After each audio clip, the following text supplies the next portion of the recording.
Good evening, friends. It's Chris Angel coming at you for another episode of Marketing for the Rest of Us. If you are in this tribe, this show is for those of you who don't appreciate technology. Maybe we appreciate it, but for the most part, we get frustrated by it. My solution to technology problems is to turn it off and turn it back on. And sometimes we can't do that with social media, right? How do I know what makes my post work today versus work tomorrow? Frankly, I don't know. Do you? Does anybody? See, the thing is, social platforms don't actually share their algorithm with you. That's like their secret sauce. And they're always changing it to try to create a better user experience. That's how algorithms work, or that's how companies think about their algorithms. They want to be putting content in front of their people that their people will engage with, right? So the more engaging it is, the better for the platform. And that's what the algorithm is trying to do. That's why they design it that way. That doesn't always mean that for you and I in business, that our content is what they want to share. Especially if the way you share your content sucks, right? If the way you share content is spammy or self-promoting, that doesn't make a good social platform. So these companies and their algorithms have learned to spot your spammy posts and suffocate them in the newsfeed, okay? So, for many people, organic strategies are not a great strategy for finding your people. Look, you might find one person every now and then, but it's not a great way to be in front of a group of people at one time trying to share your message.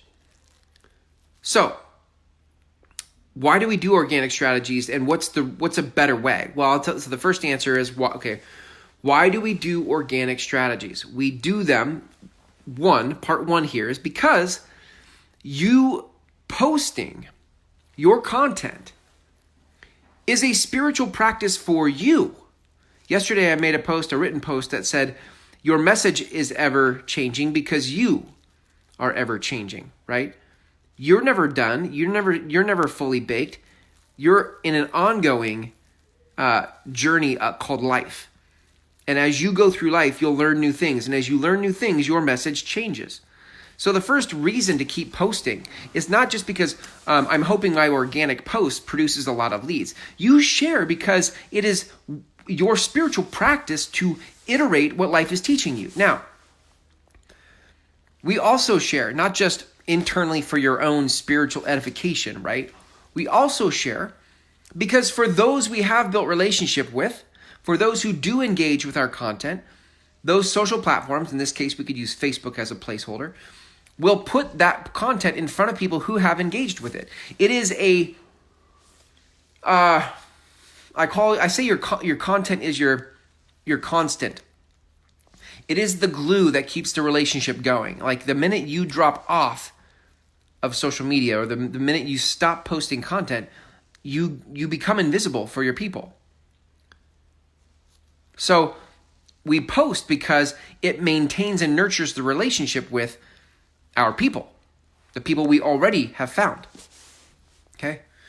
All right.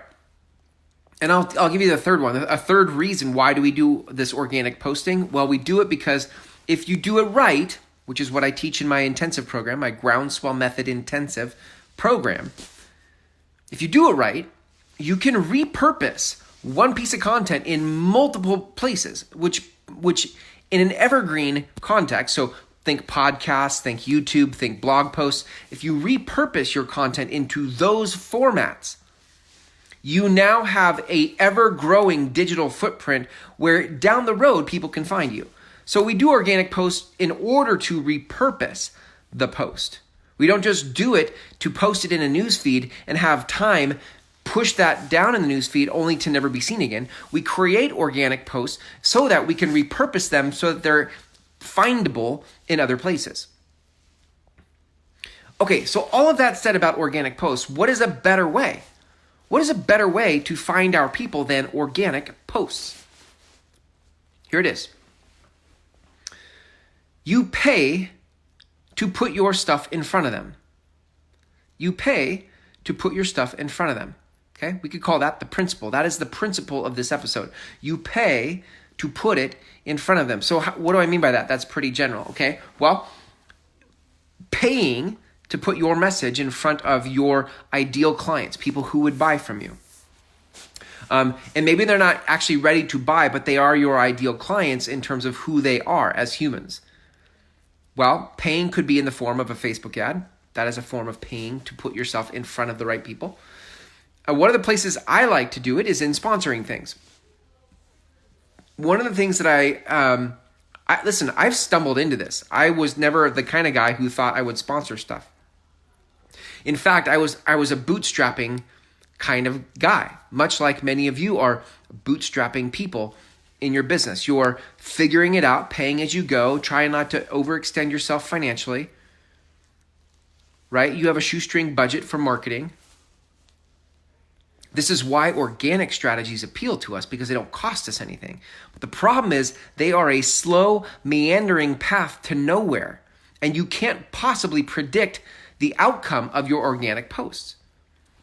So, paying, what I discovered about sponsorship was that if there was a person who had built a tribe of people that followed them, liked them, believed in them, trusted them, and I could sponsor that person's thing, whether it was an event or a podcast or a course, a training, a retreat, something. And I could come in and sponsor it and be in front of those people. I had a chance to, and what I like to do is actually, when it's possible, I like to sponsor it and teach something. Which is great because now I actually get to add value to. I don't just get to stand there at a booth as a sponsor, and if it's an event, right? I actually get to add value to people and create connection with people through the things that I share when I speak. So sponsoring became this other way to pay to put my message in front of people, the right people, the people who are most aligned with me. And in order to do this type of strategy, right? The fastest path to finding your people. You have to get clear about, one, who your people are. Because if you say everybody, then you're going to have a hard time understanding which events to sponsor, which influencers or leaders who have already built a tribe, which of them to find, because you'll think everybody qualifies. And they're not. You have to find the right people with the right demographics, psychographics, the right vocations, the right industries, all of it. You have to get clear about your people. Because once you get clear about your people, now you can start to look for where do they gather, right? Where do they gather? So, the fastest path, gang, the fastest path that I've found to the right people is by sponsoring stuff. Now, that is an interesting thing to say with the fact that I have a 6-week program that's designed to teach you how to do content marketing. Why do content marketing if the fastest path is just to go sponsor something or to pay to put myself in front of people? Well, right. Most of your leads are not now leads. Most of your leads are not now leads. And so when you meet these people at an event, for example, it is a great and smart idea to put your content or your show in front of them. Invite them to listen, invite them to watch, invite them to subscribe.